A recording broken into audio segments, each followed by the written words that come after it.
নমস্কাৰ আপোনালোক সকলোকে মোৰ ইউটিউব চেনেল আসাম এক্সাম কৰ্ণাৰলৈ স্বাগতম জনাইছোঁ।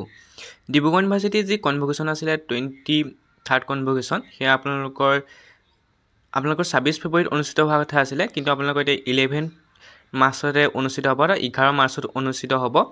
গতিকে যিসকল ছাত্ৰ ছাত্ৰীয়ে অংশগ্ৰহণ কৰিম বুলি ভাবিছিলে বা কনভোকেশ্যনত অংশগ্ৰহণ কৰিবৰ কাৰণে এপ্লিকেশ্যন কৰিছিলে তেওঁলোকে যাব পাৰিব 11 তাৰিখৰ কনভোকেশ্যনৰ কাৰণে। ইয়াত আপোনালোকৰ দি দিছে ক'ত আপোনালোকে চাৰ্টিফিকেটখিনি ল'ব পাৰিব, কালেকশ্যন কৰিব পাৰিব।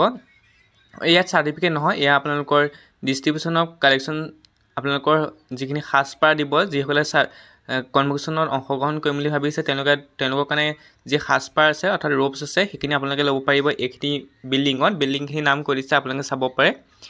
গ্ৰাউণ্ড ফ্ল'ৰ হল 1 সেইখিনি আপোনালোকে এবাৰ চাই ল'ব, নিজৰ ক'ত পৰিছে সেইখিনি এবাৰ চাব। লগতে কোন ছাবজেক্টৰ আপোনালোকৰ ক'ত কোনটো বিল্ডিঙত যাব লাগিব চাৰ্টিফিকেট কালেক্ট কৰিবৰ কাৰণে সেইখিনি কথা উল্লেখ কৰিছে।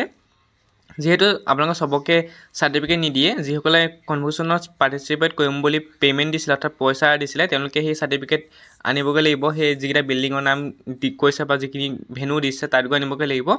আৰু যিসকলে এপ্লাই কৰিছিলে আপোনালোকৰ 800 দি পেলাই তেওঁলোকে যি চাৰ্টিফিকেট আছে সেই চাৰ্টিফিকেট আপোনালোকৰ কলেজবিলাকত ল'ব পাৰিব। অৰ্থাৎ আপোনালোকৰ কনভোকেশ্যন হৈ যোৱা 2-3 মাহৰ পিছত অৰ্থাৎ জুন জুলাই মানত আপোনালোকৰ কলেজলৈ চাৰ্টিফিকেট পঠিয়াই দিয়া হ'ব। কলেজত আপোনালোকে চাৰ্টিফিকেটবোৰ ল'ব পাৰিব। হয়তো আপোনালোকে ভাবিছে যিসকলে BA BSc পাছ কৰিলে বা যিসকলে মাষ্টাৰ ডিগ্ৰী পাছ কৰিলে তেওঁলোকে কনভোকেশ্যনত অংশগ্ৰহণ নলওঁ বুলি এপ্লাই কৰিছিলে, তেওঁলোকে সেই চাৰ্টিফিকেটবোৰ নিজৰ কলেজৰ পৰা কালেক্ট কৰিব পাৰিব, যিখন কলেজৰ পৰা তেওঁলোকে গ্ৰেজুৱেশ্যন বা মাষ্টাৰ ডিগ্ৰী কমপ্লিট কৰিছে। এইখিনি ভেনুখিনি চাই ল'ব পাৰে যিসকলে অংশগ্ৰহণ কৰিম বুলি ভাবিছে।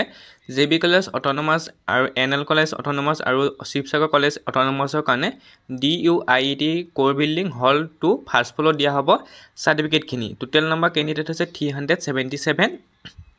যিসকল JB কলেজৰ ষ্টুডেণ্ট, শিৱসাগৰ কলেজ আৰু NL কলেজৰ ষ্টুডেণ্ট মাষ্টাৰ ডিগ্ৰী যিসকলে কনভোকেশ্যনত পাৰ্টিচিপেট কৰি চাৰ্টিফিকেট ল'ম বুলি ভাবিছে তেওঁলোকে এই বিল্ডিঙত যাব লাগিব কনভোকেশ্যনৰ দিনা। কনভোকেশ্যনৰ আগদিনা আপোনালোকক ৰিপৰ্টিং কৰিবলৈ কৈছে, আগদিনা ল'ব কৈছে। এইখিনি আপোনালোকে পাৰিলে আগদিনা যাব, কনভোকেশ্যনৰ নহয় আগদিনা লৈ আপোনালোকে সাজপাৰ যিবোৰ ড্ৰেছ দিব সেই ড্ৰেছবোৰ লৈ ল'ব।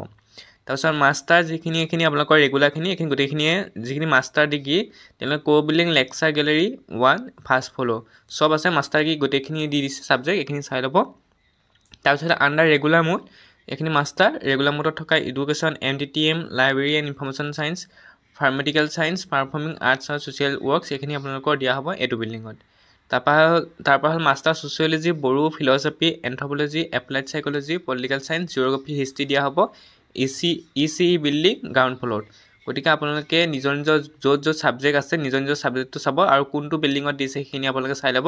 আৰু কনভোকেশ্যন হোৱা আগদিনাত আপোনালোকৰ যিখিনি ৰোপছ আছে অৰ্থাৎ আপোনালোকৰ যি ড্ৰেছ আছে সেই ড্ৰেছবোৰ কালেক্ট কৰিব। ড্ৰেছবোৰ কালেক্ট কৰি আপোনালোকে কনভোকেশ্যন দিনা পাৰ্টিচিপেট কৰিব পাৰিব। আৰু যিসকলে পাৰ্টিচিপেট নকৰোঁ বুলি ভাবিছিলে তেওঁলোকে কলেজত এই চাৰ্টিফিকেটসমূহ কালেক্ট কৰিব পাৰিব।